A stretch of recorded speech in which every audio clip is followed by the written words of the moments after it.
এবং আমরা মানুষের কাছে অনুরোধ করব, বিভ্রান্ত হবেন না। এবং আমাদের এখন যেটা লড়াই সেটা ন্যায়ের ক্ষেত্রে আমরা সবাই একসাথে, কিন্তু পদত্যাগের ক্ষেত্রে আমরা কিন্তু মানব না।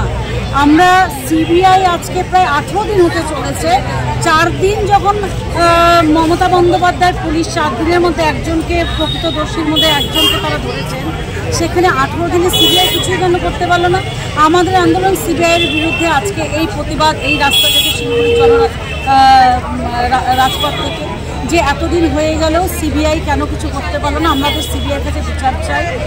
এবং এই যে যেটা বলবো, যে ছাত্র আন্দোলনের নামে যে একটা অরাজকতা সৃষ্টির একটা প্রচেষ্টা চলছে, আমরা সেদিনের যে আন্দোলন তাদের ছিল, যেটা নবান্ন অভিযান ছিল, আমরা তো জানি আইন কি বলে। আইন বলে যে কোনো এরকম কিছু কর্মসূচি নিলে আমাদের পুলিশের কিন্তু একটা পারমিশন আমাদের প্রয়োজন। তারা কোনো পারমিশন নেয়নি। এবং ন্যায় সংহিতা, যেটা নতুন আইন আমরা জানি, সেখানে 163 ধারায় রীতিমতো বলা রয়েছে যে এরকম কিছু করতে গেলে অবশ্যই পুলিশের পারমিশন লাগবে। তাহলে তারা সেটা করলো না কেন? তার বিরুদ্ধে আমাদের প্রতিবাদ। তার মানে কি তারা অশান্ত বাংলাকে শান্ত বাংলাকে অশান্ত করতে চাইছে? তারা শুধুমাত্র রাজনীতি করতে চাইছে? তারা একটা বিশৃঙ্খলা সৃষ্টি করতে চাইছে? এর বিরুদ্ধেও আমাদের